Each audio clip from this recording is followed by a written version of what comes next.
Funding the state of Washington. It is top of mind for lawmakers in Olympia as they navigate the state's massive deficit, all while contending with the Trump administration and its freezing of federal dollars. Joining us to sort of break down what's happening in Olympia is former State Senator Reuven Carlyle. Thanks so much for being with us. Thank you.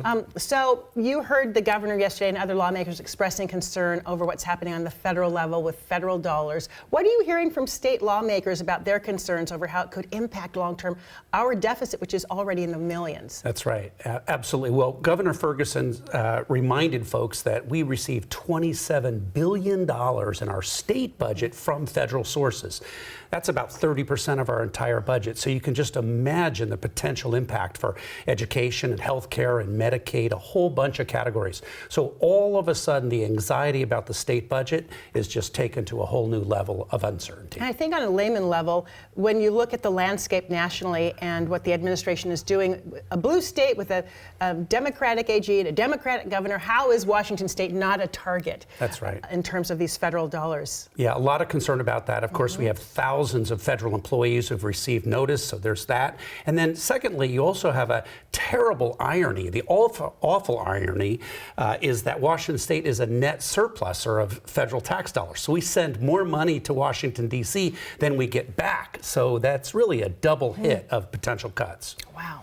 So the February special election we just had that was on Tuesday, the fate of several school bonds and levies were on the line. Seattle voters passed two of those measures, providing hundreds of millions of dollars for educational programs. So what might that look like in terms of the changes or moves that the state lawmakers make in terms of educational funding across the state? Yeah, well, there was a election, of course, for housing as well as for education in Seattle. Strong support for a very progressive source of taxes on the housing front. So that could really embolden some progressive lawmakers to talk about new revenue sources around statewide jumpstart tax, the potential of a wealth tax, the potential of raising the business and occupation tax. But look, we have a $12 billion deficit. You're not going to see $12 billion in cuts, and you're not going to see $12 billion in taxes. Somewhere in the middle or some type of mixed package will emerge, but it's unclear what direction it's going to go. And this election, reminds folks that there are real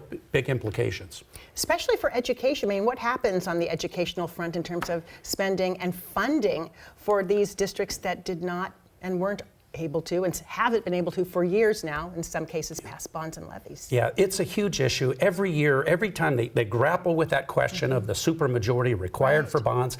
And then, of course, you've got legislation that really is looking at considering lifting the cap on property taxes from 1% limit today to 3%. That would raise about $800 million for local communities that pays mostly for schools and for law enforcement.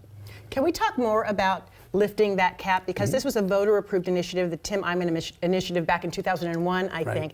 Tell us more about what's happening with that and the ramifications if it was lifted and even the likelihood. Yeah, it's a very controversial policy question, but it does open the conversation about whether or not that cap is able to, because of the cap, whether local communities and the state can keep up with inflation. So we know that inflation is really impacting everything, but that cap, I think, is a tough vote for legislators to raise that. It's real popular for folks to keep a tap on property taxes. At the same time, again, about $1.7 billion in state and local dollars would be freed up if that cap was a bit higher. So it's gonna go down to the wire on that question.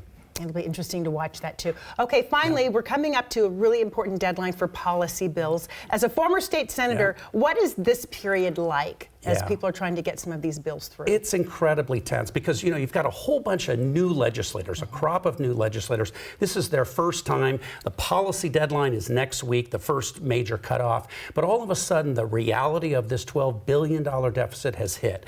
And so every single policy bill that's in play really becomes very tough to get through. So it's people's first time. A lot of them are really discovering the implications of that. So I think there's just this big reality check. So personally nervous, very concerned about their policy bills. And of course, you've got a lot of really important issues around public safety and housing. And these issues are not trivial. So people are really feeling the tension in this deadline approaching. And so many bills, and it really comes down to prioritizing what should be at the very, very top of the list and get through. Yeah, interesting time. We have a citizen legislature, so real people are trying to make tough decisions.